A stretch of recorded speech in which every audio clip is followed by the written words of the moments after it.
আসসালামু আলাইকুম ওয়ারাহমাতুল্লাহি ওয়াবারাকাতুহু। আশা করি আল্লাহর অশেষ রহমত ও মেহেরবানিতে আপনারা সকলেই ভালো আছেন আর আপনারা দেখছেন আলোকিত ইসলামিক টিভি। 11 বছরে তাকিয়া দরজায় দাঁড়িয়ে বাবাকে বিদায় জানাচ্ছে। সাথে তার সৎ মা এবং সৎ বোন রাফিয়া ও আছে। হানিফ সাহেবের চলে যাওয়ায় সবাই দুঃখ পাচ্ছে। তাকিয়া চোখ দুটো পানিতে ছলছল করছে এবং তা গণ্ডদেশ গড়িয়ে নিচে বেয়ে পড়ছে। হানিফ সাহেব মেয়েকে জড়িয়ে ধরলেন, গালে বেয়ে পড়া অশ্রু মুছে দিয়ে বললেন, তুমি কাঁদছো কেন মা? বাবা আবারও ফিরে আসব, তোমার সাথে মিলে বই পড়ব, আমরা অনেক গল্প করব। তাকিয়া কাঁদো কাঁদো স্বরে বলল, কখনো তোমাকে ছাড়া থাকিনি, তুমি চলে যাচ্ছ এটা ভেবেই খারাপ লাগছে।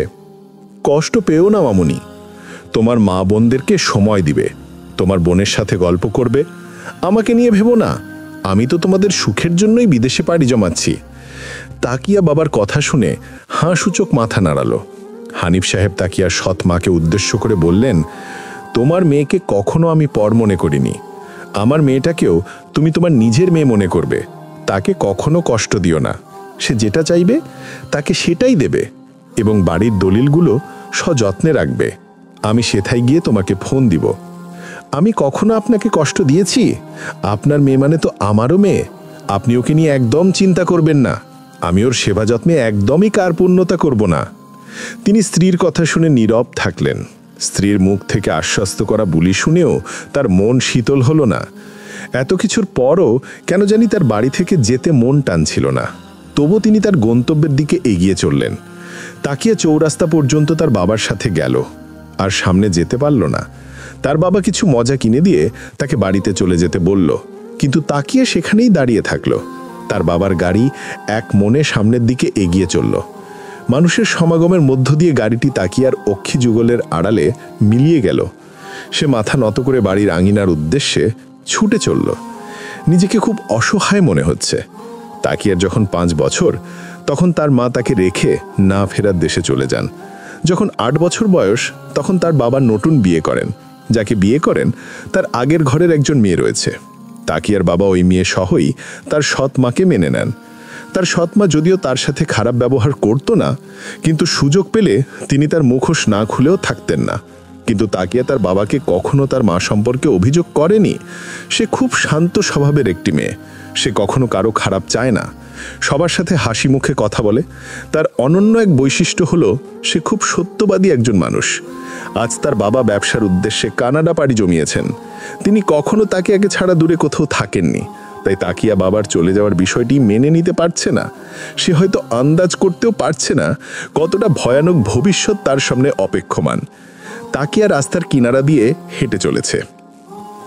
রোদের প্রখরতা আজ একটু বেশি, কিন্তু বেশি হলেও কি, গ্রামের সরু রাস্তাগুলোর পাশে বেশিরভাগ জায়গায় হরেক রকমের গাছপালারা সারি পাতে দাঁড়িয়ে থাকে, যার দরুন ইটের রাস্তাগুলোতে রোদ মশাই গাছের পত্রপল্লবের মায়া ভেদ করে পথে এসে পৌঁছাতে পারে না। পত্রপল্লবকে ঘিরেই তারা তাদের অনুভূতি প্রকাশ করতে থাকে। মাঝে মাঝে তারা পত্রকুলের ভাগ দিয়ে ইটের রাস্তাগুলোতে বিভিন্ন প্রকার ছায়া নকশা তৈরি করে। আজও ঠিক এমনই হচ্ছে। তাকিয়া বিষণ্ণ মন নিয়ে সামনে এগিয়ে যাচ্ছে। মাঝে মাঝে পরভিতরা কা কা শব্দে তার কান মালিয়ে যাচ্ছে। লক্ষ্মীপুর গ্রামের এই মেয়েটি আসলেই খুব অসাধারণ। কালো একটা ফ্রক, সাথে লাল সালোয়ার, লাল ফিতা দিয়ে মাথায় একটি বেনি করাও আছে। বেনিটা যে শেষ হয়েছে ঠিক কোটি দেশে। রোদের কারণে শুভ্র গালখানা রক্তিম বর্ণ ধারণ করেছে। এত সুন্দর অবয়বের মেয়েটিকে দূর থেকে দেখেই চিনে ফেলল আনিকা। সে আর কেউ নয়, তার খুব কাছের একজন সই। আনিকা দৌড়ে এসে তাকিয়াকে জড়িয়ে ধরল, কিন্তু তাকিয়া কোনো প্রকার অনুভূতি দেখালো না। আনিকার বুঝতে পারল তার সইয়ের মন খারাপ। আনিকা তাকিয়াকে উদ্দেশ্য করে বলল, কিরে সই, কি হয়েছে তোর? এভাবে মুখ গোমরা করে রেখেছিস কেন? আনিকা খেয়াল করলো তাকিয়া চোখের পানি টলমল করছে, মনে হচ্ছে এখনই কেঁদে দিবে। তাই সে তাকিয়ার গণ্ডদেশে হাত রেখে বলল, থাক, কাঁদিস না, বল না কি হয়েছে। তাকিয়া নরম স্বরে বলল, বাবা চলে গিয়েছে। আনিকা বলল, থাক, কষ্ট পাস না, চল বাসায় চল, আজকে দাদিমা গরুর মাংস রান্না করছে, দুজনে মিলে খাবো। তাকিয়ার গরুর মাংস খুব পছন্দ। সে প্রথমত যেতে বারণ করল, কিন্তু আনিকা না ছোড় বাঁধি। সে তাকিয়াকে তার বাড়িতেই নিয়ে গেল। আনিকা তাকিয়া সমবয়সী। তার এই দুনিয়াতে তার দাদি আর তার সই ছাড়ার কেউ নেই। আছে অনেকেই, কিন্তু ভালোবাসা দেওয়ার মতো কেউ নেই। আনিকা একটু তোতলিয়ে কথা বলে, তাই তার সাথে তেমন কেউই মেশে না। কিন্তু তাকিয়া সবকিছু উপেক্ষা করেই গোধূলি মিশ্রিত এক বিকেলে বলেছিল, তুমি আমার বান্ধবী হবে। এরপর থেকেই দুজন দুজনকে ছাড়া কিচ্ছু বোঝে না। বিকেলে তাকিয়ে তাদের বাড়িতে গেল, কিন্তু সে বাড়িতে প্রবেশ করতে খুব বিস্মিত হলো। তাকিয়াদের বাড়িটি হচ্ছে দোতলা বিশিষ্ট। তাকিয়া প্রকৃতি খুব পছন্দ করে, তাই তার বাবা তাকে এমন একটি রুম দিয়েছেন যার পাশেই ছিল ছোট্ট একটি বেলকনি। বেলকনির পুরোটা জুড়ে গ্রিলে আবদ্ধ। গ্রিলের কিছু অংশে হরেক রকম ফুল গ্রিলের গাত্রে নিজেকে জড়িয়ে রেখেছে। তার পাশেই ছোট্ট একটি নার্সারি, সেখানেও হরেক রকম ফুল দিয়ে ভরপুর। নার্সারির পাশেই রয়েছে একটি পেয়ারা বাগান। বাগানের ডান পাশে রয়েছে ছোট্ট একটি পুকুর ঘাট। এখানে মানুষ গোসল করা, থালা বাসন ধোয়া থেকে নিয়ে আরও বিভিন্ন রকমের কাজ করে। অনেকে আবার কলসি করে পানি ভরে বাড়িতেও নিয়ে যায়। তাকিয়ার মন খারাপ হলেই বেলকনিতে চলে যায়, প্রকৃতির দেখা পেয়ে মন ভালো করে নেয়। কিন্তু আজকে ঘটল অন্য কিছু। তাকিয়ে রুমে তার কোনো জিনিসপত্র নেই। তার বড় বোনের জিনিসপত্র দিয়ে তার রুম সাজানো হচ্ছে। বিষয়টি দেখে তাকিয়ে সহ্য করতে পারল না, প্রতিবাদ করল। অমনি রাফিয়া খরতানে বলে উঠল, মা বলেছে আমাকে এই ঘরে থাকতে। তাকিয়া বলল, তাহলে আমি কোথায় থাকবো? তাছাড়া আপু, এই বাড়িতে তো আরো সুন্দর সুন্দর রুম রয়েছে, তুমি সেখান থেকে একটা নাও। রাফিয়া আর চোখে তাকিয়ার দিকে তাকালো এবং উঁচু আওয়াজে তার মাকে সম্বোধন করে বলল, মা, তাকিয়া আমার সাথে ঝগড়া করছে এবং আমার গায়ে হাত তুলেছে, তুমি জলদি আসো। তাকিয়া খুব অবাক হলো, কারণ সে তার থেকে এক হাত দূরে দাঁড়ানো। রাফিয়ার ডাকে তার মা রুমে আসলেন। তিনি দুজনকে চুপ করিয়ে তাকিয়াকে পাশের রুমে নিয়ে গেলেন। তাকিয়াকে সান্ত্বনা দিয়ে বললেন, থাক মা, বড় বোন যেহেতু তোর রুমটা খুব পছন্দ করেছে, এখন আর কি করবি, তুই এই রুমেই থাক। তোর বাবা চলে আসলেই তোর রুম তুই পেয়ে যাবি। তাকিয়ার মা তাকে এমন করে বুঝাচ্ছে যেন রুমটি রাফিয়ার। তাকিয়া জোর করে সেখানে থাকতে চাচ্ছে। তিনি তাকে আগডুম বাগডুম বুঝিয়ে রাফিয়ার রুমের দিকে পা বাড়ালেন। রাফিয়া মাকে দেখেই বলে উঠল, তুমি কিছু বলনি তাকে? রেবেকা মেয়ের কথার প্রতি উত্তরে বললেন, আরে ধৈর্যহারা হলে হবে না, প্ল্যান অনুযায়ী সব করতে হবে। আর তোমাকে একটা কথা বারবার বলছি, তুমি তাকিয়ার সাথে খারাপ ব্যবহার করবে না, কারণ তাকিয়াকে আমাদের প্রয়োজন রয়েছে। রাফিয়া কাপড় ভাঁজ করতে করতে বলল, আচ্ছা ঠিক আছে মা, কিন্তু আমি আমার মাথা ঠিক রাখতে পারি না, কারণ তাকিয়াকে দেখলেই আমার গা জ্বলে ওঠে। এই বাড়িতে যেই আসে সেই তাকিয়ার প্রশংসা করে, আমাকে যেন তাদের চোখেই পড়ে না। এমন কি আছে ওর মধ্যে যা আমার মধ্যে নেই? থাক, উত্তেজিত হইও না। তুমি তার সাথে ভালো ব্যবহার না করতে পারো, করো না, কিন্তু আমার করতে হবে। তুমি তো ভালো করেই জানো হানিফকে আমরা মেনে দিয়েছি, কিন্তু সমস্যাটা হচ্ছে ওইখানে। সে তার এত এত সম্পত্তি তাকিয়ার নামে করে রেখেছেন, আমার নামে শুধু একটি জায়গা বরাদ্দ রেখেছেন। তাকিয়ার থেকে সম্পত্তিগুলো নিতে হলে আমাদের তার সাথে ভালো ব্যবহার করতে হবে। আচ্ছা মা, সমস্যা নাই, তুমি করো, কিন্তু আমি পারবো না। কথাখানি বলেই রাফিয়া আয়নার সামনে গিয়ে দাঁড়ালো। মাথায় চিরুনি করতে করতে বলল, আচ্ছা মা, আমি কি সুন্দরী না? রেবেকা মেয়েকে পিছন থেকে জড়িয়ে ধরে বললেন, মামনি, তুমি দেখতে ঠিক রাজকুমারীদের মতো, কিন্তু তাহলে সবাই তাকিয়াকে সুন্দর বলে কেন? উফ, বাদ দাও তো এসব, চিন্তা করে করে তুমি অসুস্থ হয়ে যাবে। আচ্ছা শোনো, খাবার খেয়ে তাড়াতাড়ি ঘুমিয়ে যেও। আমি আজকে খাবো না। কেন খাবে না? তোমাকে ছাড়া একা একা খেতে আমার একদমই ভালো লাগবে না। আমি সন্ধ্যায় খেয়ে নিয়েছি, তুমি খেয়ে নিও। রেবেকা রাফিয়ার কপালে চুমু এঁকে তার রুমের দিকে পা বাড়ালেন। তাকিয়া খাটের মধ্যে গুটিসুটি হয়ে শুয়ে আছে এবং একাধারে কেঁদেই চলেছে। আজ তাকে সান্ত্বনা দেওয়ার মতোও কেউ নেই। স্বার্থপর এই দুনিয়ায় সকলে স্বীয় মুখোশ পড়ায় ব্যস্ত, কিন্তু জরিনা এ থেকে আলাদা। সে রুম ঝাড়ু দিচ্ছে এবং সান্ত্বনামূলক দু একটি ফুলের ঝুড়ি তাকিয়াকে উদ্দেশ্য করে ছুঁড়ে মারছে। জরিনা তাকিয়াদের বাসায় কাজ করে। বলা বাহুল্য, তার ছোটবেলাটা তাদের বাড়িতেই কেটেছে। জরিনা তাকিয়াকে খুব ভালোবাসে। শুধু জরিনা না, সবাই তাকে ভালোবাসে। তাকিয়ার চোখে অনেক মায়া রয়েছে। তার চোখের দিকে তাকিয়ে যে কেউ তার মায়ায় পড়ে যেতে পারে। জরিনা ঝাড়ুটি দেয়ালে হেলান দিয়ে রাখল এবং তাকিয়ার মাথায় হাত বুলাতে বুলাতে বলল, থাক, আর কাইন্দেন না, আপনি আমার ছোট বোনের মতো, আপনারা এইভাবে দেখলে আমার ভাল লাগে না। তাকিয়া নিশ্চুপ। জরিনার সান্ত্বনা শুনে তার কান্নার আওয়াজ আরও প্রকট হলো। জরিনা আবারও মাথায় হাত বুলিয়ে বলতে লাগলো, এখন যদি আপনি এইভাবে কাঁদতে থাকেন তাহলে ওই শাকচুন্নি রাফিয়া আরও খুশি হইব, তাই আপনারে শক্ত থাকতে হইব। আপনারে আমি ছোটবেলের তো ইন্দিক খাইছি, আপনি সহজে ধৈর্য হারা হন না, কিন্তু আজকে এত কাঁদতেছেন কেন? তাকিয়া ডান হাত দিয়ে স্বীয় চোখের পানি মুছল এবং বলল, বাবার কথা খুব মনে হচ্ছে। কেন জানি মনে হচ্ছে বাবা ভালো নেই। বাবা যাবার সময় বলেছিলেন আমাকে ফোন দিবেন, কিন্তু এখনো তার ফোন এলো না। জরিনা দীর্ঘশ্বাস টেনে বলল, মনে হয় ফোনে চার্জ শেষ হয়ে গেছে। থাক, আপনি আর কাইন্দেন না। আসেন, অল্প দুগ্গা ভাত খাইয়া নেন। না, খাবো না আমি, তুমি খেয়ে নাও। কিন্তু জরিনা নাছর বান্দি। সে তাকিয়ার মন ভালো না করা অবধি ক্ষান্ত হবে না। সে তাকিয়াকে উদ্দেশ্য করে বলল, আচ্ছা, আমার কাছে একটা জিনিস আছে যেটা দেখলে আপনার মন অটোমেটিক ভালো হয়ে যাইব। তাকিয়া মাথা উঁচু করে ভ্রু কুচকালো এবং বলল, কি জিনিস? কথা দেন, ওইটা পাইলে খাইতে যাইবেন। আচ্ছা যাব, আগে বলো কি জিনিস। জরিনা পিছন থেকে একটা কলম এনে তাকিয়াকে দিল। তাকিয়া কলমটা দেখে সত্যি খুব খুশি হলো। এই কলমটি মাফি তাকে দিয়েছিল। মাফি হচ্ছে তাকিয়ার ছোটবেলার খেলার সাথী। 2 বছর আগে সে তার বাবা মায়ের সাথে ঢাকা পাড়ি জমায়। এরপর থেকে কখনো তার সাথে যোগাযোগ হয়নি। সে যাবার সময় এই কলমটি তাকিয়াকে দিয়ে যায়। তাকিয়া সযত্নে সেটা রেখে দেয়। কিন্তু দুর্ভাগ্যবশত একদিন কলমটি হারিয়ে যায়। তাকিয়া সেদিন অনেক কেঁদেছিল। আজ রুম গোছাতে গিয়ে জরিনা কলমটি পেয়েছে। কলমটি পেয়ে তাকিয়ার মনের ভারী বোঝা কিছুটা হালকা হলো। তার ঠোঁটের কোণে মিষ্টি হাসির রেখা ফুটে উঠল। সে জরিনাকে জড়িয়ে ধরল। তাকিয়া এখনও মাফিকে খেলার সাথী হিসেবেই মনে করে। তাকিয়া আর জরিনা গল্প মেতে উঠেছে। এহেন সময় রাফিয়া জরিনাকে চিৎকার করে ডাকতে ডাকতে তাকিয়ার রুমে আসলো। সে জরিনাকে বসে থাকতে দেখে কর্কশ কণ্ঠে বলল, আমি কখন থেকে তোকে ডাকছি, তুই শুনতে পাস না? জরিনা প্রস্তুত হয়ে বলল, শুনতে পাই নাই তো, আবার মুখের ওপর কথা বলিস। জরিনা মাথা নত করে দাঁড়িয়ে থাকলো। জরিনার দুর্বলতার সুযোগ নিয়ে রাফিয়া বলল, আচ্ছা শোন, রাতে কি রান্না করেছিস? রুই মাছ ভাজি আর ডিম ভাজি। আপনার মায়ে বলছে রাতে এই 2 আইটেমই রাখতে। আচ্ছা বুঝেছি, আমার খাবারটা আমার রুমে দিয়ে যা।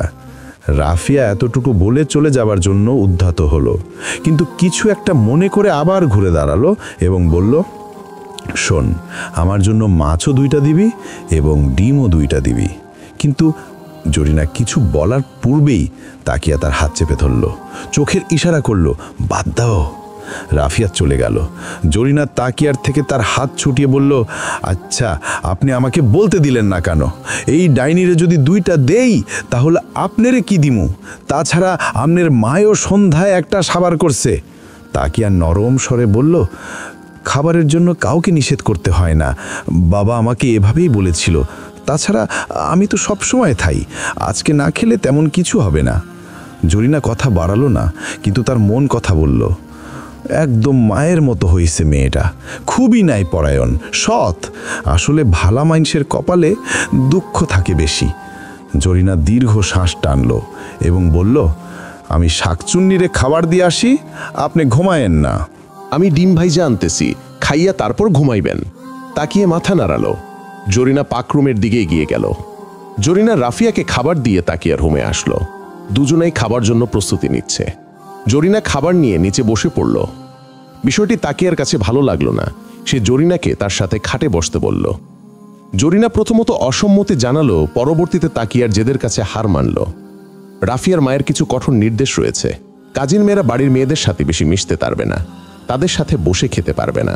তাই জরিনাও এসব ক্ষেত্রে খুব সতর্কতা অবলম্বন করে। যদিও আজকের দৃশ্যটি রাফিয়ার চোখে পড়ল না, তাহলে তার মায়ের কাছে গিয়ে ইনিয়ে বানে কিছু একটা বলে দিত। সৌভাগ্যক্রমে রাফিয়া দৃশ্যটি তার ফ্রেমে বন্দি করার পূর্বেই জরিনা খাবার খাওয়া শেষ করে উঠে পড়ল এবং তারা গভীর নিদ্রা সাগরে তলিয়ে গেল। আসুন এবার একটু কাজের মেয়েদের নিয়ে বাস্তবতা আলোচনা করি। হযরত আনাস রাদিয়াকে তো চিনেন। তিনি হচ্ছে সেই বিখ্যাত সাহাবী যিনি একাধারে 10 বছর রাসূলুল্লাহ সাল্লাল্লাহু আলাইহি ওয়াসাল্লামের খিদমত করেছিলেন। তিনি বলেন, আমি 10 বছর রাসূলুল্লাহ সাল্লাল্লাহু আলাইহি ওয়াসাল্লামের খিদমত করেছি, অথচ রাসূল সাল্লাল্লাহু আলাইহি ওয়াসাল্লাম কখনো আমার সাথে রাগ করেননি এবং আমার সাথে কোনো প্রকার দুর্ব্যবহারও করেননি। যে জায়গায় রাসূল সাল্লাল্লাহু আলাইহি ওয়াসাল্লাম পৃথিবীর বাদশাহী পেয়েও চাকরদের সাথে ভালো ব্যবহার করতে পেরেছে, আর আমরা তো তার পায়ের ধুলির কণা থেকেও নগণ্য। তাহলে আমরা কেন তাদের সাথে খারাপ ব্যবহার করি? তাদের সাথে খারাপ ব্যবহার করার পূর্বে আমাদের 500 বার ভাবা উচিত তার জায়গায় তো আমিও থাকতে পারতাম। তাই কেউ কখনো দুর্বল কারো সাথে খারাপ ব্যবহার করবেন না। আপনি যেটা পছন্দ করবেন তাকেও সেটা দিয়ে খুশি রাখবেন, কারণ সে আমাদের মতোই একজন মানুষ, তারও আমাদের মতো বাঁচার অধিকার আছে। পরের দিন সকালবেলা আনিকার কান্নার আওয়াজে তাকিয়ার ঘুম ভাঙল। ঘুম থেকে উঠে সে খুব অবাক হলো, জরিনাও তার পাশে দাঁড়িয়ে কাঁদছে। কি এমন হয়েছে যে সবার চোখেই পানি? তাকিয়ার বাবার মৃত্যুর অনেক দিন হয়ে গিয়েছে, এর মাঝে অনেক কিছু পরিবর্তন হয়েছে। তাকিয়া আর রাফিয়া একই মাদ্রাসায় পড়ত। হানিফ সাহেব তাদেরকে শহরের স্বনামধন্য এক মাদ্রাসায় ভর্তি করেছিলেন, কিন্তু রাফিয়ার মাদ্রাসায় পড়তে একদমই ভালো লাগতো না। সে বাধ্য হয়ে সেখানে যেত। এখন হানিফ সাহেবের মৃত্যুর পর সে এই সময়টিকে কাজে লাগিয়েছে। সে তার মাকে পুরো বিষয়টি খুলে বলল। রেবেকাও চায় না মেয়ে মাদ্রাসায় পড়ুক, তাই মেয়েকে পাঠিয়ে দিল ঢাকা, তার খালার বাড়ি। সেখানে থেকেই তাকে বড় একটি স্কুলে ভর্তি করে দিল, আর তাকিয়াকে ওই মাদ্রাসা থেকে এনে ছোটখাটো একটি এতিমখানায় ভর্তি করল। তাকিয়া যদিও কষ্ট পেয়েছিল, কিন্তু সে কোনো প্রতিবাদ করেনি। এর পিছনেও যথেষ্ট কারণ ছিল। তাকিয়া মাদ্রাসায় থাকাকালীন সময় একজন শিক্ষিকা তাকে কিছু নাসিহাত করেছিলেন, যা এখনো তার মনে দাগ কেটে আছে। তিনি কোরআনের কিছু আয়াত তাকে শুনিয়েছিলেন। তন্মধ্যে একটি হলো এমন: ভেঙে পড়ো না, নিরাশ হইও না, সাহায্য আসবেই, এটা আল্লাহর ওয়াদা। জেনে রাখো, আল্লাহর সাহায্য অতি নিকটে। সূরা বাকারা। বাহির থেকে নিক্ষিপ্ত তীর যতই আঘাত করুক না কেন, তুমি হাল ছাড়বে না, ভেঙে পড়বে না, হতাশ হবে না, আল্লাহর উপর ভরসা করে থাকবে। দেখবে অলৌকিকভাবে একদিন সব ক্ষত নিশ্চিহ্ন হয়ে গিয়েছে। তাকিয়াও এমনটাই ভাবে, যেখানে স্বয়ং আল্লাহ তাআলা নিজে তাকে সাহায্য করবেন বলে ওয়াদা করেছেন। সুতরাং কিসের হতাশা, কিসের আক্ষেপ? তাই সে সেদিন কিছু না বলে মায়ের প্রতিটি সিদ্ধান্ত মাথা পেতে মেনে নিয়েছিল। রেবেকার ধারণা ছিল ছোটখাটো প্রতিষ্ঠানগুলোতে হয়তো পড়ালেখা হয় না, কিন্তু সে ভুলে গিয়েছে ইচ্ছা শক্তিটা হচ্ছে নিজের কাছে। তাকিয়া ছোট প্রতিষ্ঠানের শিক্ষার্থী হলেও সে খুব মেধাবী। সে এখানেই মন লাগিয়ে পড়তে থাকলো। সামনে তার বোর্ড পরীক্ষা, তাকে ভালো কিছু করতেই হবে। আলহামদুলিল্লাহ, আল্লাহ তার ইচ্ছা পূরণ করলেন। সে বাংলাদেশ বোর্ড থেকে পরীক্ষা দিয়ে পুরো বাংলাদেশে মেধা তালিকায় ৫ম স্থান অধিকার করল। অন্যদিকে রাফিয়া পুরোই এর বিপরীত। কোনো রকম অল্প কিছু নাম্বার দিয়ে সে উপরে ক্লাসে ওঠার চেষ্টা করছে। দুজনের মধ্যে আকাশ পাতাল পার্থক্য। অপরাধীদের বিচার হয়তো আল্লাহ তাআলা এভাবেই ইনসাফের সাথে ধীরে ধীরে নিয়ে থাকেন। রাফিয়া ঢাকা এসেছে ২ বছর হয়ে গিয়েছে। এই ২ বছরে রাফিয়ার মনে বই খাতা না থাকলেও সাদাত রাফিয়ার মনের পুরোটা জুড়েই আছে। সাদাতরা হচ্ছে তাদের বাড়িওয়ালা। সে যদিও রাফিয়াকে পাত্তা দেয় না, তাতে কি, তবুও রাফিয়া সাদাতকে বিরক্ত করতেই পছন্দ করে। যেমন সাদাতের আসার সময়টাতে সিঁড়ির সামনে দাঁড়িয়ে থাকা, খালামণি কিছু রান্না করে দিলে নিজেই খাবারগুলো সাদাতদের ফ্ল্যাটে যেয়ে দিয়ে আসা, কারণ অকারণে বিভিন্ন বাহানায় তাদের ঘরে প্রবেশ করা, ইত্যাদি ইত্যাদি। কিন্তু সাদাতের এদিকে কোনো ভ্রুক্ষেপ নেই। সে ভালো করে চেয়েও দেখে না রাফিয়ার দিকে। রাফিয়া অবশ্য সুন্দর, সুদর্শন বড়লোক ছেলেদের খুব পছন্দ করে, আর এই দুটো গুণ সাদাতের মধ্যে পুরোপুরি বিদ্যমান। সাদাত যদিও মাদ্রাসা স্টুডেন্ট, সেই হিসেবে তার আচার আচরণ খুবই সুন্দর। এই বিষয়টিও রাফিয়ার মুগ্ধতার কারণ। একদিন দুপুরের কাহিনী। সাদাত সবেমাত্র মাদ্রাসা থেকে এসেছে, বড্ড ক্লান্ত। ঘরে ঢুকতে যাবে তখনই খেয়াল করল দরজার মেঝেতে একটি চিরকুট ফেলা। বিষয়টি তার বাবা মায়ের দৃষ্টিগোচর হতে পারে, তাই সে চিরকুটটি উঠালো। হাতে নিতেই বোঝা হয়ে গেল এটা কার কাজ। সাদাত পুরো বিষয়টিতেই ভ্রুক্ষেপহীন, তাই সে তেমন আগ্রহ দেখালো না। যদিও এসব নতুন না, পূর্ব থেকেই এমন করে আসছে রাফিয়া। কিন্তু এবার সাদাতের প্রচণ্ড রাগ হলো। সে ফ্রেশ হয়ে চিরকুটটি হলল। তার মধ্যে ভালোবাসার প্রস্তাবটি সাজিয়ে গুছিয়ে লেখা হয়েছে। যদিও এসব লেখা সাদাতকে আকর্ষণ করেনি, কিন্তু মাথা গরম অবশ্যই করেছে। ইচ্ছা করছিল এখনই মেয়েটিকে যে বলবে, ঢাকায় এসেছো প্রেম করতে নাকি পড়ালেখা করতে, কিন্তু সে নিজেকে সংবরণ করল। তাছাড়া মেয়েটির বাড়ি লক্ষ্মীপুরে। লক্ষ্মীপুর গ্রামটির প্রতি তার আলাদা টান রয়েছে। এর পিছনেও অবশ্য সুন্দর একটি কারণ লুকিয়ে আছে। সে অন্যবারের মতো এবারও তেমন মাথা ঘামালো না। সে চাইলেই পারে তার বাবাকে বলে রাফিয়াদের বাড়ি থেকে বের করে দিতে, কিন্তু সেটা করে না, কারণ ওই যে লক্ষ্মীপুর গ্রাম। সাদাত বিরক্তিভাব নিয়ে চিরকুটটি নিজে লিখে দিল, সামনে থেকে এরকম আজে বাজে কাজ করলে এই বাড়ি থেকে আপনাদের বের করে দেয়া হবে। লিখা শেষ করে চিঠিটি খামে ভরে দিল। সুযোগ বুঝে চিরকুটটি মেয়েটিকে দিয়ে দেবে। সাদাত কিছু একটা ভাবল, আক্ষেপের স্বরে বলল, যদি তুমি এই চিঠি আমায় দিতে তাহলে সযত্নে আমি সেটা রেখে দিতাম। সে ভাবনার জগতে বেশিক্ষণ ডুবে থাকল না। সে জানে তাকে পড়ালেখা শেষ করতে হবে এবং সেই কাঙ্ক্ষিত মানুষটির কাছে বিয়ের প্রস্তাব নিয়ে যেতে হবে। তাদের এই অপেক্ষার পর্ব হয়তো তখনই শেষ হবে, যদি আল্লাহ চান। তার মাথায় ঘুমপড়িরা হাত বুলাচ্ছে, কিন্তু ঘুমালে তো চলবে না। দুপুরে খেয়েই টাকরার জন্য আবার বের হতে হবে। রাফিয়া সাদাতের কাছ থেকে এমন উত্তর আশা করেনি। সে ভেবেছিল সাদাত তার প্রস্তাবে রাজি হবে, কিন্তু রাফিয়াকে সে অবাক করে প্রেম প্রস্তাব ফিরিয়ে দিল। রাফিয়া হাল ছাড়ার পাত্রী নয়, যে করেই হোক সাদাতের মন জয় করতে হবে। সামনে পরীক্ষা, সেদিকে তার কোনো খেয়াল নেই। পরীক্ষার সময়টুকু অন্তত এসব চিন্তা মাথায় না আনলেই হয়। সে বই নিয়ে টেবিলে বসলো, গুনে গুনে 2 পৃষ্ঠা পড়ল। আর পড়তে ইচ্ছে করছে না, বই রেখে দিল। কিছুতেই মাথা থেকে সাদাতের চিন্তা নামাতে পারছে না। জানালার পাশে গিয়ে দাঁড়ালো। আজকের আবহাওয়া খুবই সুন্দর। এক ধরনের ঠান্ডা বাতাস অনমনে ঘরে প্রবেশ করছে। রাফিয়া জানালায় মাথা ঠেকালো। অস্থির লাগছে। তার মাথায় নতুন বুদ্ধির উদয় হয়েছে। সাদাতের চাচাতো বোন তার স্কুলেই পড়ে, তার সাথে বন্ধুত্ব করলে কেমন হয়? রাফিয়া বিষয়টি নিয়ে সিরিয়াস। সাদাতের আপন কোনো বোন নেই, খালাতো চাচাতো বোনেরা রয়েছে। সাদাত তার বাবা মায়ের একটাই সন্তান, খুব আদরের। রাফিয়া জানালা থেকে সরে এসে বিছানায় বসল। ঠোঁটের কোণে হাসির রেখা ফুটে উঠল। এখন আর অস্থির লাগছে না।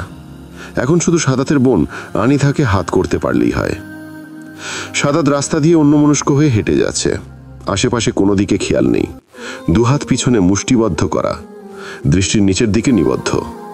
পাশে অনেক রিক্সাওয়ালারা রিক্সার হ্যান্ডেল ধরে দাঁড়িয়ে আছেন। কারো কারো কাঁধে গামছা ঝুলছে। একজন রিক্সাওয়ালা সাদাতকে ডাক দিল। তার ডাকে সাদাতের হুঁশ ফিরল। ভাই যাবেন? সাদাত দুদিকে মাথা নাড়ালো, বুঝিল সে যাবে না। রিক্সা চালক আশাহত হলেন। কিন্তু এ অবস্থায় বেশিক্ষণ ডুবে থাকলেন না। পরক্ষণেই আবার অন্য যাত্রীদেরকে ডাকা শুরু করলেন। লোকটি ঘেমে গিয়েছে, কপাল বেয়ে ঘাম গড়িয়ে পড়ছে। নিচে পড়ার পূর্বেই সে গামছা দিয়ে আবার গাল মুছে নিচ্ছে। সাদাত ব্যাপারটি লক্ষ্য করল। মায়া হলো তার। মন সাই না দিল রিক্সা চালকের দিকে এগিয়ে গেল সে। ছোট একটি নিঃশ্বাস ফেলল এবং বলল, মামা চলুন, আমি যাব। মুহূর্তের মধ্যেই লোকটির মুখখানি হাস্যোজ্জ্বল হয়ে উঠল। সাদাত বিষয়টি উপভোগ করল। রিক্সা নিজ গতিতে এগিয়ে চলছে। বাতাসের আনাগোনা প্রচুর। মুহূর্তেই সাদাতের পুরো গাত্রের রন্ধ্ররন্ধ্রে তা ঢুকে পড়ছে। সে চোখ বন্ধ করল। তার সুন্দর মুখখানি একটু এগিয়ে দিল। বাতাসীয় হাত দ্বারা তার মুখ বুলিয়ে দিচ্ছে। মাথার টুপি ভেদ করে চুলের আনাচে কানাচে সানন্দেই তা প্রবেশ করছে। সাদা চোখ খুলল না। সহসা ছোট একটি মেয়ের প্রতিচ্ছবি তার চোখে ভেসে উঠল। তার চুলগুলো লাল ফিতা দ্বারা বেনি করা। ফিরোজা কালারের একটি ফক পরে সাদাতের সামনে দাঁড়িয়ে আছে। মলিন মুখ নিয়ে বলছে, প্লিজ যাস না, তুই গেলে আমি কার সাথে মিশব? সাদাত কান্না চাপিয়ে মেয়েটাকে উদ্দেশ্য করে বলছে, এভাবে কাঁদিস না, দেখবি আমি খুব তাড়াতাড়ি ফিরে আসব। আবারও আমরা মাঠে এসে কানামাছি খেলব, অনেক মজা হবে। কিন্তু সাদাত তার সেদিনের কথা রাখতে পারেনি। ছোট মেয়েটিকে সাদাত এখনো খুব মনে করে। কেন করে সে জানে না। সাদাতের ধারণা পরীর মতো ছোট মেয়েটি এখন অনেক বড় হয়ে গিয়েছে এবং তাকে পুরোপুরি ভুলে গিয়েছে। সাদা চোখ বুজে বলল, আমি আসব, খুব তাড়াতাড়ি আসব তোমার কাছে।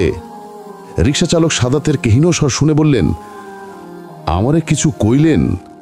সাদা চোখ মেলল, নিজেকে প্রস্তুত করে বলল, না, আপনাকে কিছু বলিনি, আপনি চলুন। রিক্সা এসে সাদাতের বাড়ির সামনে থামল। সে মানিব্যাগ থেকে 50 টাকার একটি নোট বের করল এবং তার হাতে গুজে দিল। রিক্সা চালক খুশি হলেন। এক ফালি হাসি দিয়ে অপরদিকে রিক্সা ঘোরালেন। সাদাত বাড়িতে প্রবেশ করবে, খেয়াল করলো তাদের গেটের সামনে একটি মেয়ে রিক্সাওয়ালার সাথে তর্ক করছে। মেয়েটি করছে বললে ভুল হবে, বরং রিক্সাওয়ালার আওয়াজটাই বেশি শোনা যাচ্ছে। সাদাতের মাথায় সূক্ষ্ম যন্ত্রণা হচ্ছে। ঝামেলায় যেতে ইচ্ছা করছে না, কিন্তু নিজের বাড়ির সামনে এই কাণ্ড ঘটছে তা দেখে সে সেদিকে এগিয়ে গেল। মেয়েটির দিকে তাকালো না, সরাসরি রিক্সাওয়ালাকে উদ্দেশ্য করে বলল, কি মামা, বাসার সামনে এভাবে ঝগড়া করছেন কেন? লোকটি রাগী স্বরে বললেন, আরে মিয়া, ঝগড়া করবো না তয় কি করবো? এ মেয়ে আমার একটা ছিঁড়া নোট দিছে, আমি কইছি টাহা বদলে দিতে হইব, কিন্তু হ্যাঁ কইতাছে তার কাছে নাকি কোনো টাহা নাই। সাদাত হালকা দীর্ঘশ্বাস টেনে বলল, এটুকু ক্ষমা করতে পারেন না?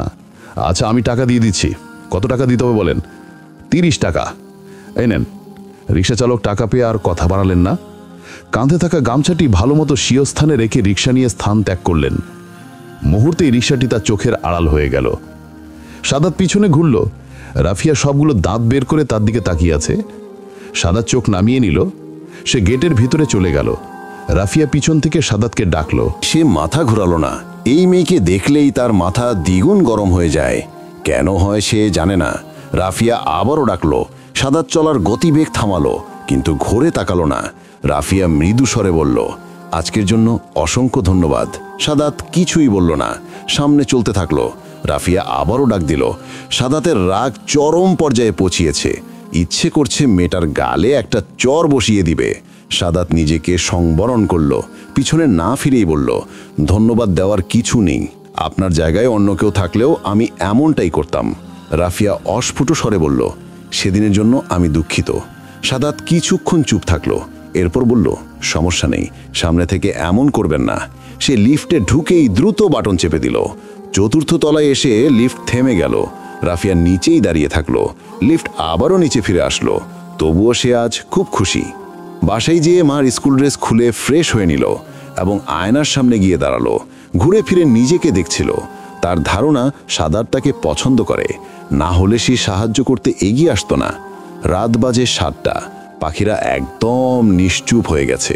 ঝিঝি পোকারা জেগে উঠেছে, এক মনে ডেকে যাচ্ছে। তাকিয়া নামাজ শেষ করে বারান্দায় এসে বসলো। চোখ দুটো বেয়ে অশ্রু গড়িয়ে পড়ছে। বাহির থেকে আসা বাতাস তার দীর্ঘশ্বাসের ভারত্ব অনুভব করতে পারছে।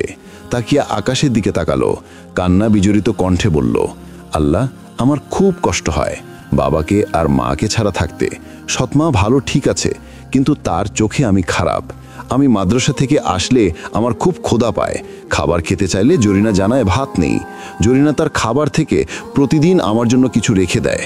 তুমিই বলো, জরিনা নিজে না খেয়ে আমার জন্য রেখে দেয়, এটা কি খেতে ইচ্ছে করে? তাই এখন আর মাদ্রাসা থেকে আসলে আমার ক্ষুধা পায় না। পায় না বললে ভুল হবে, আমি অভিনয় করেই বেঁচে আছি। বাবা চলে যাওয়ার পর মা তার সমস্ত ব্যবসা নিজেই দেখাশোনা করে। মা সারাদিনই ব্যস্ত থাকে, তাকে কিছু বললেও সে বিরক্ত হয়। তাই এখন আর মাকে বিরক্ত করি না। মা নিজেই জরিনাকে বলেছে একটা ভাত যেন অপচয় না হয়। আমি একবেলা খেলে অপচয় হয়ে যাবে, তাই না? তাকিয়ার গলা আটকে আসছে, বুকে তীক্ষ্ণ যন্ত্রণা হচ্ছে। সে থামলো, হাত দিয়ে চোখ মুছল। কোলে থাকা কলমটির দিকে দৃষ্টি পড়তেই আবারও চোখ টলমল করে উঠল। সবকিছু ঝাপসা দেখাচ্ছে। তবুও সে আকাশের দিকে তাকালো। কিছুটা অভিযোগের স্বরে বলল, রাফি আপু মাফির দেওয়া কলমটি ভেঙে দিয়েছে। বাড়ি থেকে যাওয়ার আগে আপুর সাথে আমার ঝগড়া হয়। দোষটি আমারই ছিল। আপু আমাকে বলেছিল ঘর গুছিয়ে দিতে, কিন্তু আমি ভুলে গিয়েছিলাম। তাই আপু আমার ঘরে এসে আমাকে খুব বকা দিল। সেদিন সে খুব রেগে গিয়েছিল। ড্রেসিং টেবিলে গুছিয়ে রাখা কলমটির দিকে তার নজর পড়ল। শিশিটি তুলে নিল। কর্কশ স্বরে বলল, তোকে দেখি বেশিরভাগ সময় কলমটিকে হাতের মধ্যে রেখে দিস। এটা নষ্ট করে দিলেই তুই বেশি কষ্ট পাবি। আপুকে অনেক বলেছিলাম তুমি আমার সব কলম নষ্ট করে দাও, কিন্তু এটা করো না। সে শুনেনি। আমার এখন বড্ড ক্লান্ত লাগে। ধীরে ধীরে একাকিত্ব বোধ যেন বেড়েই যাচ্ছে। সুযোগ পেলেই তাকিয়া এভাবে একা বসে বসে কান্না করে। সে বিশ্বাস করে এই সময়গুলো একদিন শেষ হবে, কিন্তু কখন, কবে সে জানে না। জরিনার ডাকে তাকিয়া নড়ে চড়ে বসল। ওড়না দিয়ে ভালো মতো মাথা ডাকলো। তড়ায় চোখের পানি মুছে নিল। জরিনা বলল, একটা কথা বলতে চাইছিলাম। বলো। না, এখন আপনার মন খারাপ, কওয়া যাইব না। তুমি বললেই আমার মন ভালো হয়ে যাবে, বলো। জরিনা তাকিয়ার কোলের দিকে তাকালো। ভাঙা কলমটির দিকে তার দৃষ্টি পড়ল। সে দীর্ঘশ্বাস ফেলল এবং বলল, আপনি কি মাফি ভাইয়ের কথা মনে করে কাঁদতেছেন? আমি কই কাঁদলাম, আপনারা দেখাই বুঝেছি আমি। তেমন কিছু না, মা বাবার কথা মনে পড়ছিল। তা যাই হোক, তো একটা কথা জানেন, আমরা তাদেরকেই বেশি মনে রাখি যারা আমগরে মনে রাখে না। তাকিয়া জরিনার কথা বুঝতে পারল, কিন্তু সে কিছু বলল না। জরিনা আগ্রহ নিয়ে বলল, হাইচা, মাফি ভাই একবার এখানে আইতেও তো পারে, সেই যে গেছে, আর কোনো খবর নাই হের। একটা কথা কই, কিছু মনে করেন না। সে মনে হয় আপনারে ভুইল্লা গেছে, আপনি শুধু শুধু তার কথা ভাইবা কষ্ট পাইতেছেন। তাকিয়া জরিনার দিকে ফিরে বলল, একটু বেশি কথা বলো তুমি। জরিনা থেমে গেল, কথা আর বাড়ালো না। দুজনেই চাঁদের দিকে তাকিয়ে আছে।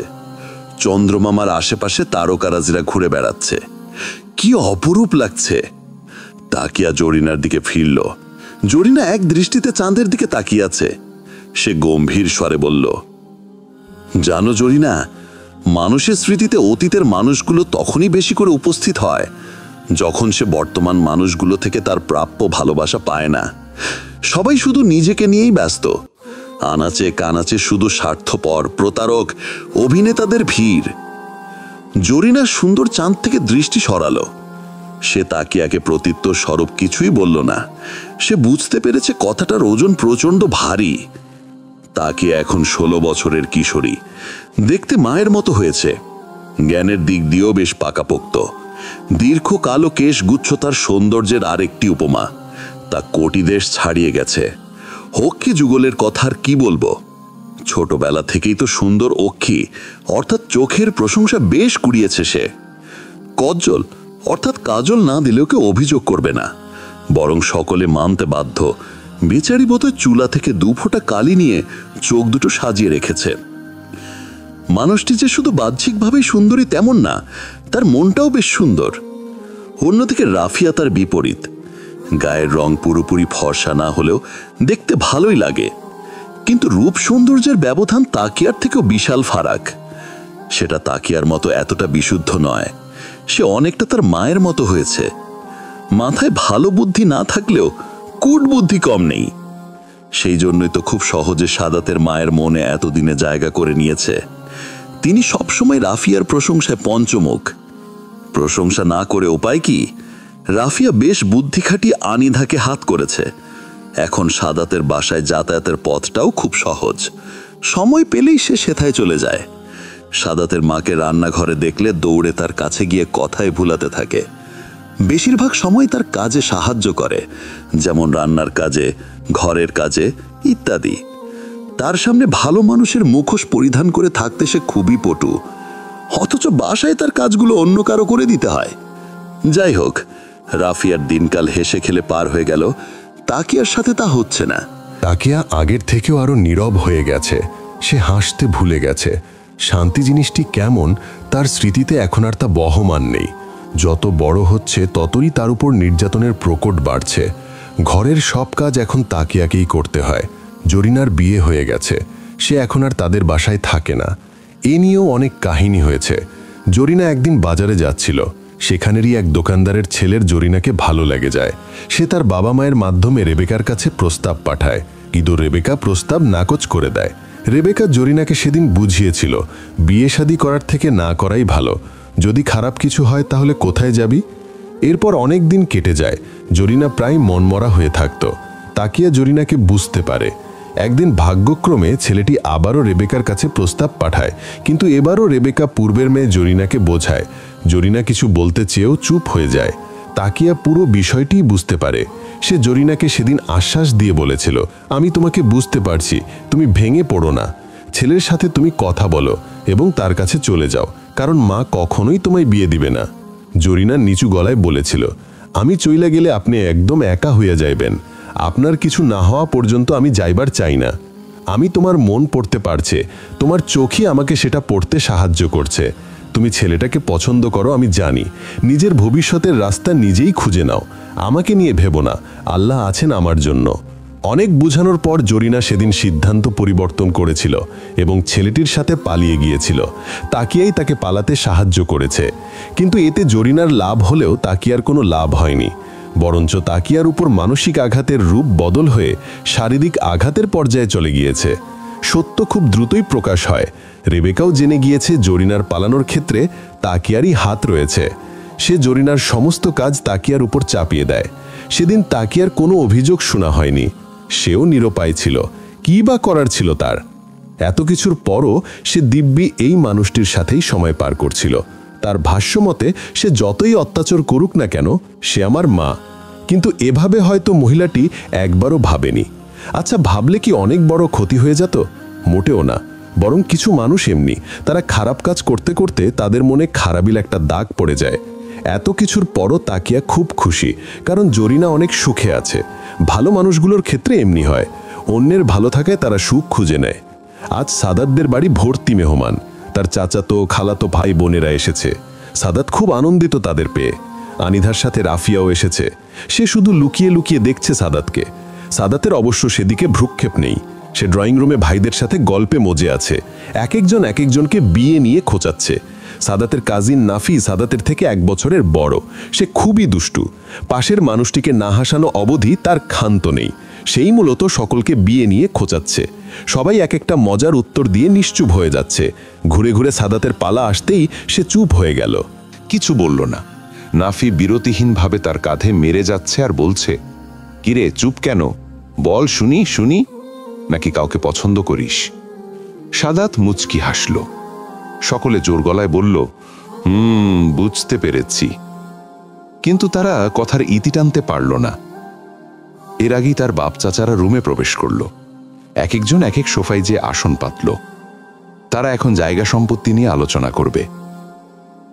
সাদাতের ভাইয়েরা জিভে কামড় দিয়ে স্থান ত্যাগ করল এবং তারা ছাদের দিকে পা বাড়ালো। আর যাই হোক, মুরব্বীদের সামনে দুষ্টুমি করার সাহস তাদের নেই। সাদাত কিছুটা আনমনা হয়ে আছে। আজ কেন জানি বড্ড মনে পড়ছে তার প্রিয় মানুষটিকে। সহসা তার মন খারাপ হয়ে গেল। মন খারাপ লুকাতে সে সকলের থেকে বিদায় নিয়ে তার রুমে চলে আসলো। রুমে পা রাখতেই রাফিয়া আর আনিধাকে তার রুমে পায়চারি করতে দেখল। কিন্তু বিষয়টি নিয়ে সে তেমন মাথা ঘামালো না। তাকে দেখেই দুজনে রুম থেকে বেরিয়ে পড়ল।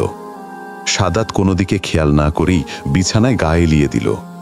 ফ্যানের দিকে এক দৃষ্টিতে তাকিয়ে আছে। ফ্যানের পাখা যে 3টি সেটা আঁচ করা যাচ্ছে না। ক্লান্তিহীনভাবে সেটা ঘুরে যাচ্ছে। সাদাত সেথা থেকে দৃষ্টি হটালো। বালিশের নিচ থেকে ফোন খুঁজে বের করল। কন্ট্যাক্ট সেভ অপশনে কারো নাম্বার খুঁজছে সে। অনেকটা অপেক্ষা করতে হলো না। নাম্বারটি সামনে আসতেই চোখ মুখে আলোকোজ্জ্বলের রেশ দেখা গেল। মনে রয়েছে এক প্রকার অভয়।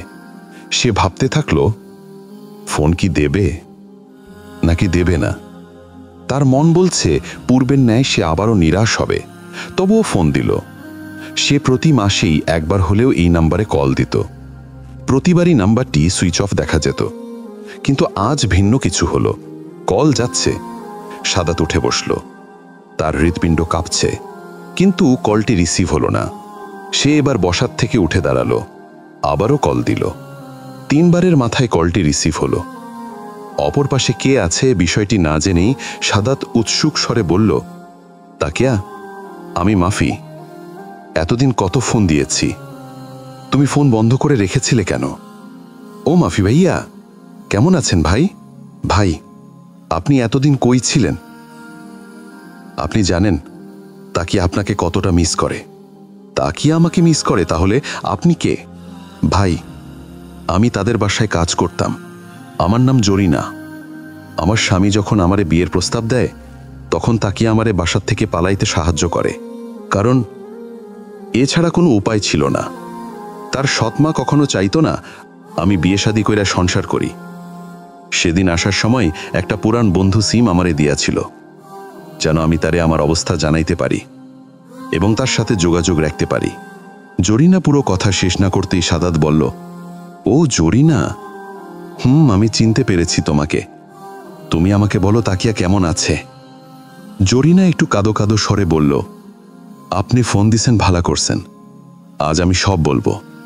এখন বলার সময় হয়েছে। তাকিয়া ভালা নেই ভাই। আপনি চলে যাওয়ার পর হের বাবা এক মহিলারে বিয়া করছে। ওই মহিলার কাছেই এখন তাকিয়া থাকে। হের বাবা রোড অ্যাক্সিডেন্টে মারা গেছে। এরপর থেকেই শুরু হয় হের উপর নির্যাতন। আমি একদিন ফোন দিছিলাম, এরপর আর ফোন দেওয়ার সাহস হয় নাই, কারণ হের সৎমা ফোন নিয়ে গেছে আর আমারে কইছে যদি আমি ফোন দেই তাইলে তাকিয়ার সাথে খারাপ কিছু হইব। কিন্তু জানেন ভাই, মেয়েটা অনেক ভালা। এমন ভালা মাইয়া এই দুনিয়ায় কমই পাওয়া যাইব। সাদাতের চোখ টলমল করছে। সেজন্য বিশ্বাস করতে পারছে না এইসব। সে অস্ফুট কণ্ঠে বলল, তাকিয়া ভালো নেই। আমি বিশ্বাস করতে পারছি না। আমি তাকিয়ার সাথে কথা বলবো, আমাকে তার নাম্বার দাও। ভাই, এই কাজটা আপনি জীবনেও কইরেন না। আপনি বরং সরাসরি তার সাথে কথা কন, তার বাসায় বিয়ের প্রস্তাব পাঠান এবং তাকে আপনার কাছে নিয়ে যান। আপনি তারে ফোন করলে তার উপর নির্যাতন আরও বাড়ব। তো একটা কথা কই আপনারে, সে আপনারে খুব ভালোবাসে। আপনার কলমটি নিয়া এখনও বৈশা বৈশা কান্না করে। সে মনে করে আপনি তারে ভুইলা গেছেন, কিন্তু সে আপনারে ভোলে নাই। তোমার কি মনে হয় আমি তাকে ভুলে গিয়েছি? আমি আমার প্রতিটি নিঃশ্বাসে নিঃশ্বাসে তাকে স্মরণ করি। আমিও মনে করতাম আপনি মনে হয় তাকিয়াকে ভুইলা গেছেন, তাই আমি আপনারে অনেক বকাবকিও করতাম। আমারে মাফ কইরা দেন ভাই, কিন্তু আপনার ছোট বোন হিসাবে একটাই চাওয়া, আপনি তাকিয়ারে এই নরক থেকে মুক্ত করেন। আর তার সাথে দেখা হইলে বললেন আমি খুব ভালো আছি। সাদাতের মুখ থেকে আর কোনো কথা বের হচ্ছে না। সে বলল, আচ্ছা ফোন রেখে দাও জরিনা, আমি কথা বলতে পারছি না, শ্বাস নিতে কষ্ট হচ্ছে। জরিনার কথা বাড়ালো না, ফোন রেখে দিল। ফোন রাখার মুহূর্তে সে আবারও বলল, মানুষটাকে এই নরক থেকে বাঁচান, খুব কষ্টে আছে সে। সাদাত ফোন রেখে দিল। সাথে সাথেই সে হাঁপাতে লাগলো। এমনটি তার ছোটবেলা থেকেই হয়ে আসছে। সে বেশি কষ্ট পেলে ঠিকমতো শ্বাস নিতে পারে না। আজও তার পুনরাবৃত্তি হচ্ছে। সে বুকে হাত দিয়ে বড় বড় শ্বাস নিতে থাকলো।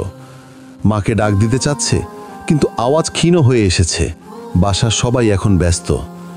ইস, যদি একটিবার তার মা রুমে আসতো। এভাবে কতক্ষণ থাকতে পারবে কে জানে। বড্ড পানি তেষ্টা পেয়েছে। সে বুক চেপে ধরেই উঠে দাঁড়ালো।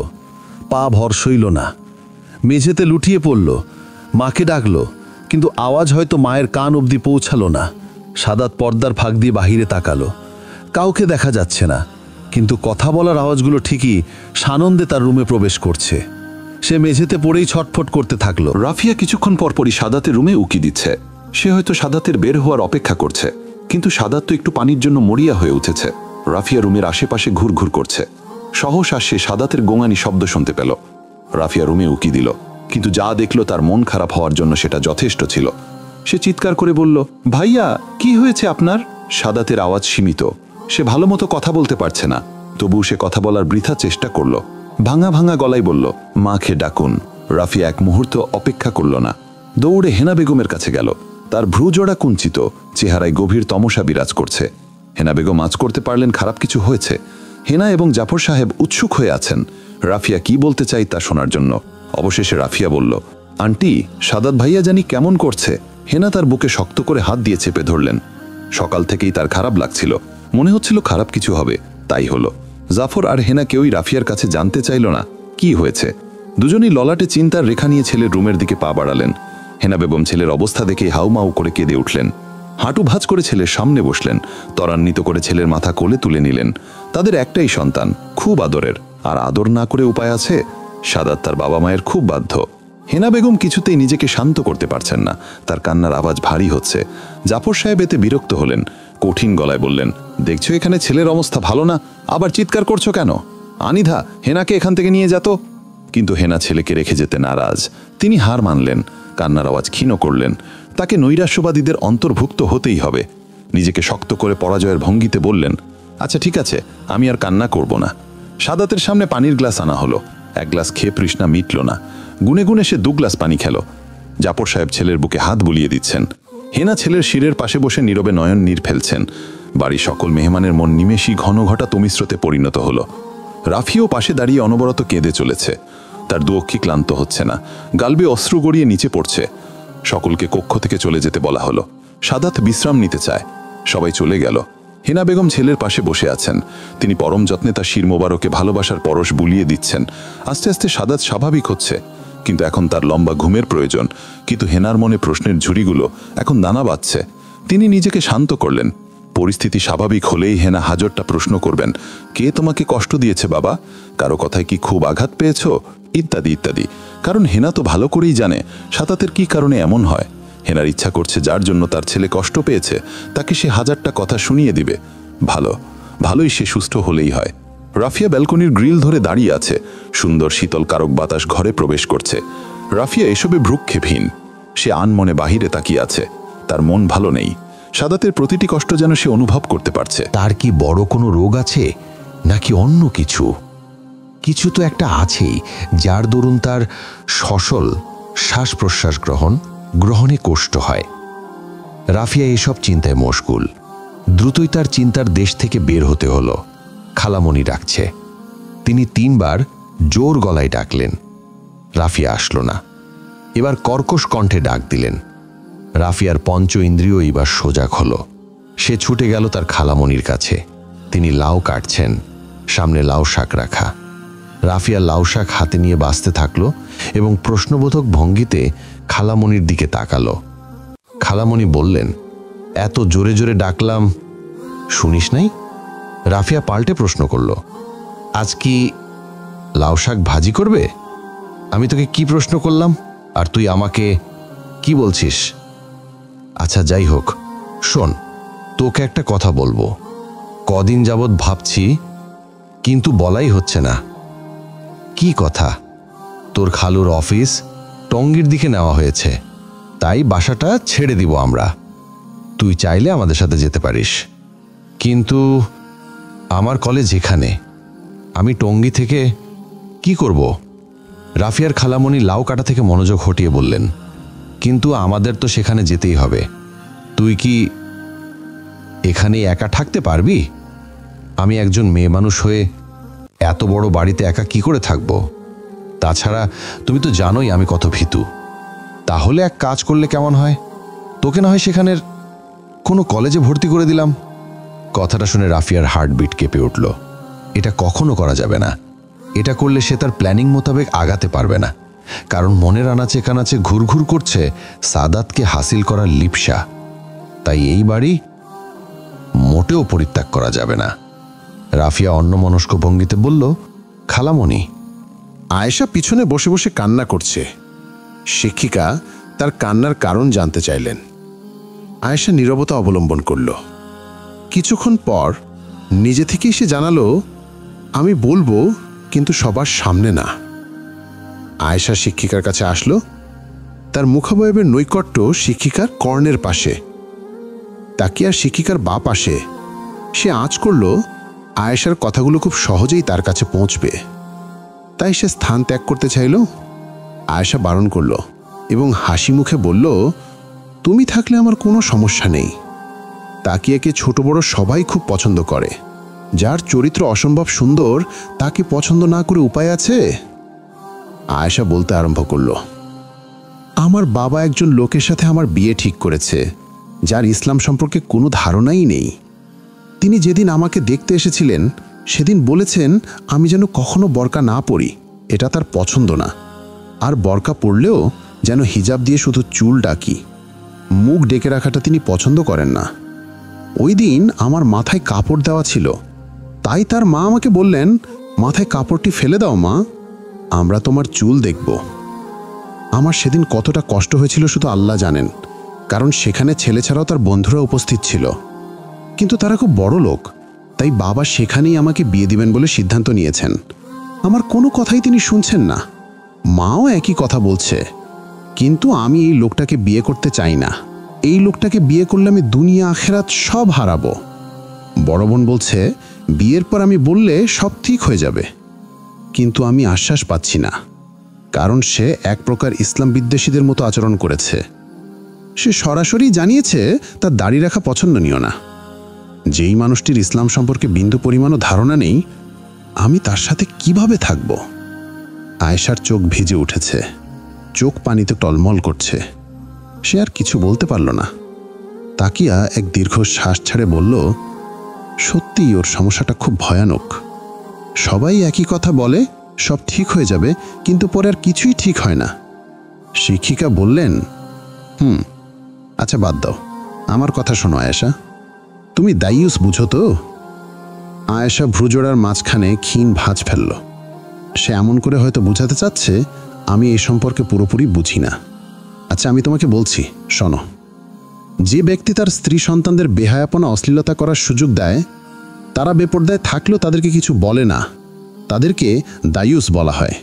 রাসূল সাল্লাল্লাহু আলাইহি সাল্লাম বলেছেন, 3 ব্যক্তির জন্য জান্নাত হারাম করা হয়েছে।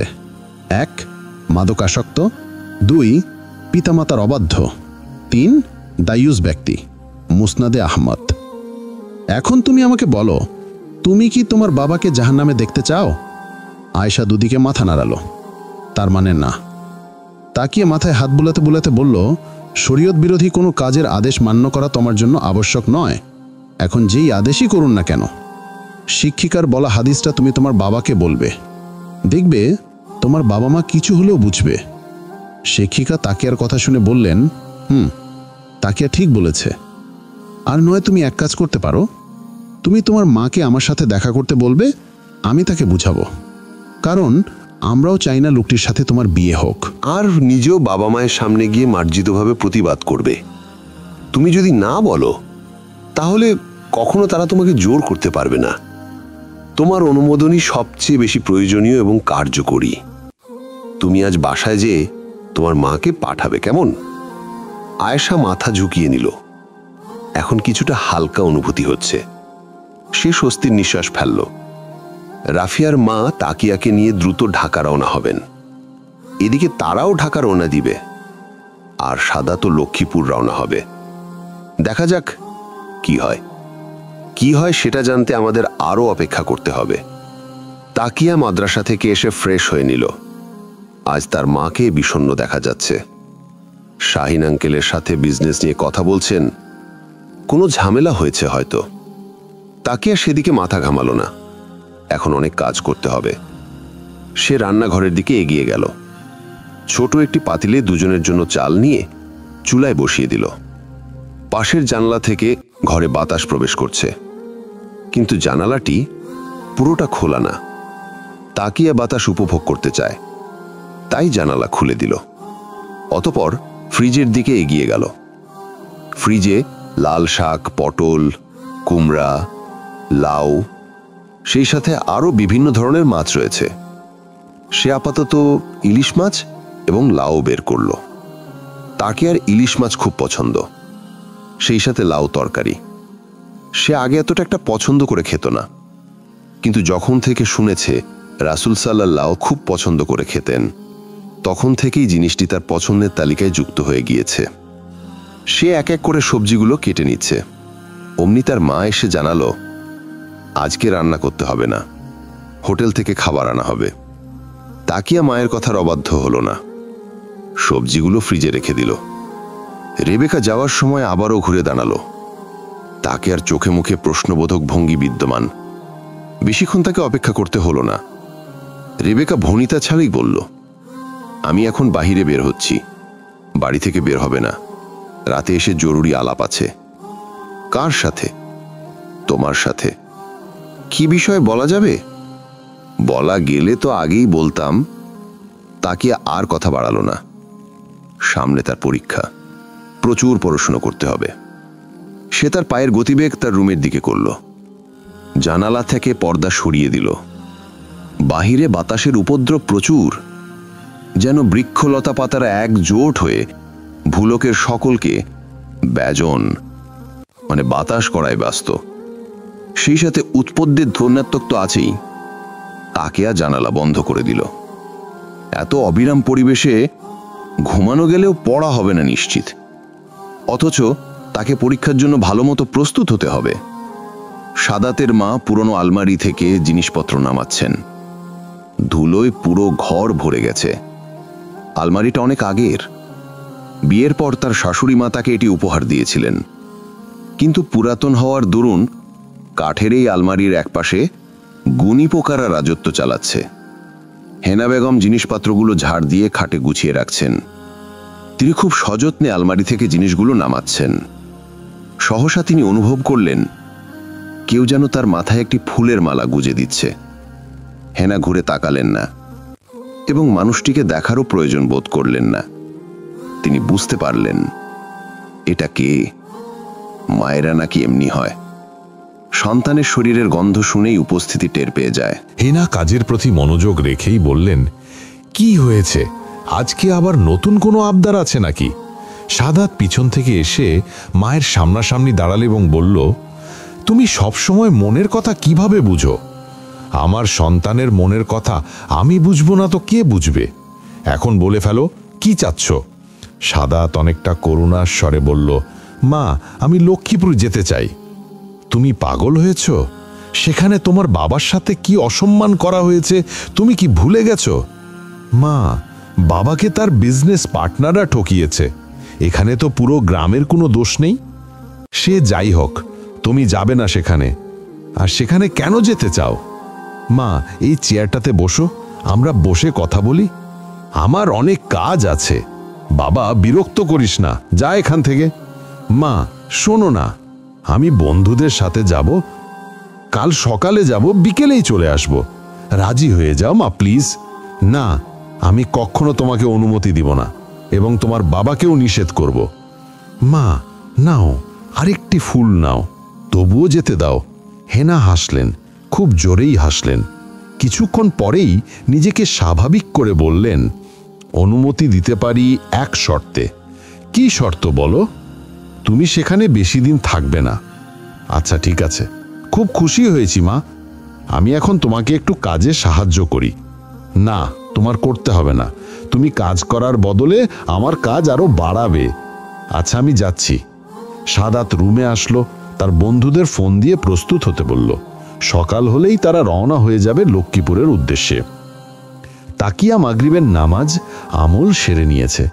তার মা কিছু একটা বলবে বলেছিল, সে সেদিকেই যাচ্ছে, কিন্তু মায়ের রুমে প্রবেশ করতে পারল না।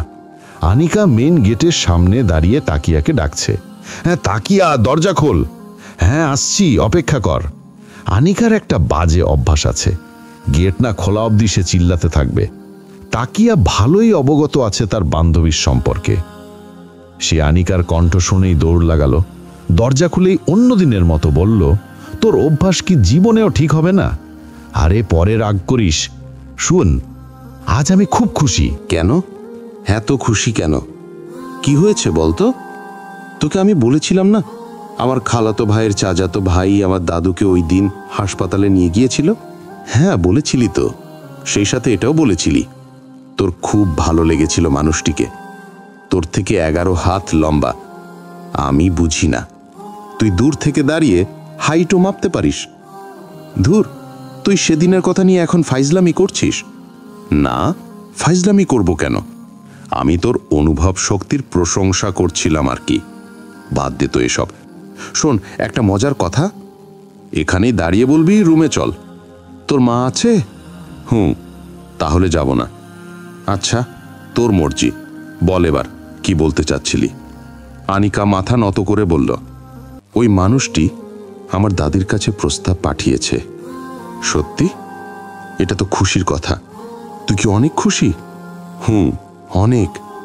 দেখতে আসার ব্যাপারে কিছু বলেছে? আরে না, সবে মাত্র প্রস্তাব দিয়েছে, আর দাদি হ্যাঁ বলেছে। আমি খবরটি শুনেই তোর কাছে ছুটে আসলাম।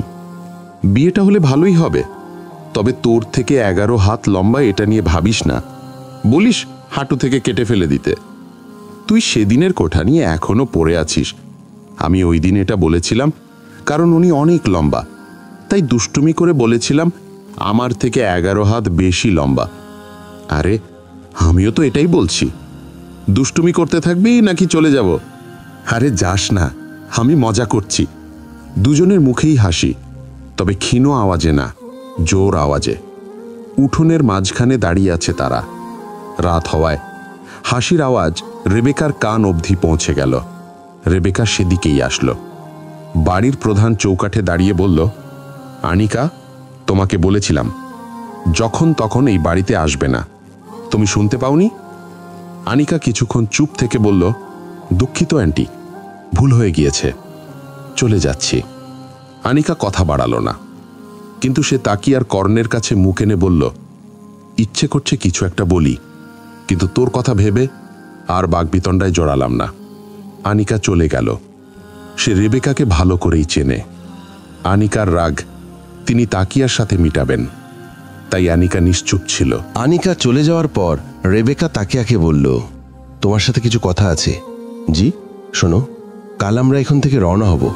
রওনা হব মানে কোথায় যাব? ঢাকা। আমরা এখন থেকে সেখানেই থাকব। কিন্তু মা, কোনো কিন্তু না, আমার পরীক্ষা কয়দিন পর। আমি তোমাকে ঢাকা ভর্তি করে দেব। এখন যাও, ঘুমাতে যাও। তাকিয়ার প্রচণ্ড মন খারাপ হলো। অন্য দিনের মতো আজও কিছু বলার অধিকার নেই তার, আর বললেও কোনো লাভ নেই। রেবেকা কখনোই তার কোনো সিদ্ধান্তকে গুরুত্বপূর্ণ মনে করেনি, কিন্তু একবার জানালেও তো পারত। অথচ রেবেকা এসবেরও প্রয়োজন মনে করল না। কাউকে কিছু না বলেই সে এখান থেকে চলে যাবে, এটা ভেবেই তার মন ভীষণ কষ্ট পাচ্ছে। কিন্তু সে নিজেকে এ বলে শান্ত করল, আল্লাহ যা করবেন ভালোর জন্যই করবেন। পরদিন সকাল সকাল সাদাত বেরিয়ে পড়ল। রাফিয়া বিষয়টি ব্যালকনিতে পর্যবেক্ষণ করল। তার ভ্রু জোড়া কুঞ্চিত, হয়তো বোঝার চেষ্টা করছে সাদাত কোথায় যাচ্ছে। সে নিজের ব্রেনের উপর জোর খাটালো না, কারণ সে খুব সহজ উপায়ে এ প্রশ্নের উত্তর পেয়ে যাবে। সে উপরে চলে গেল। হেনা তাকে দেখে অবাক হলেন না। তিনি তার সামনে চায়ের কাপ এগিয়ে দিলেন। রাফিয়া চায়ে ফুঁক দিল এবং কথার ফাঁকে জিজ্ঞাসা করল, আন্টি, ভাইয়া এত সকাল সকাল কোথায় যাচ্ছে? তোমাদের গ্রামে? সেখানে কেন? ওর ছোটবেলার একজন বন্ধু ছিল, তাকেই দেখতে যাচ্ছে হয়তো। ও, মেয়ে বন্ধু না ছেলে বন্ধু? মেয়ে। রাফিয়ার হাতে থাকা চায়ের কাপ থেকে এখনো গরম ধোঁয়া উঠছে। সে ফুঁকে ফুঁকে তা শেষ করার বৃথা চেষ্টা করছে। মনে হচ্ছে যেন শরবত খাচ্ছে, কারণ এখন যা শুনেছে তা শোনার পর এখানে থাকার মতো শক্তি তার নেই। তার বুকে সূক্ষ্ম যন্ত্রণা হচ্ছে। এখন শুধু রুমে প্রবেশ করে কপাট লাগাতে পারলেই হলো। সাদাতকে সে অনেক দিন যাবৎ দেখে আসছে, কখনো সে তাকে পাত্তা দেয়নি। এমনকি অন্য সব মেয়েদের ক্ষেত্রেও সাদাতের কোনো দুর্বলতা দেখেনি। সাদাত মেয়েদের দেখলেই মাথা নত করে ফেলত, অথচ সে নাকি তার ছোটবেলার এক বন্ধুর সাথে দেখা করতে যাচ্ছে। কে সেই মেয়ে যাকে সে এখনো মনে রেখেছে? না, আর ভাবতে পারছে না রাফিয়া। সে বিছানায় শুয়ে পড়ল এবং বালিশ দিয়ে তার মাথা চেপে ধরল।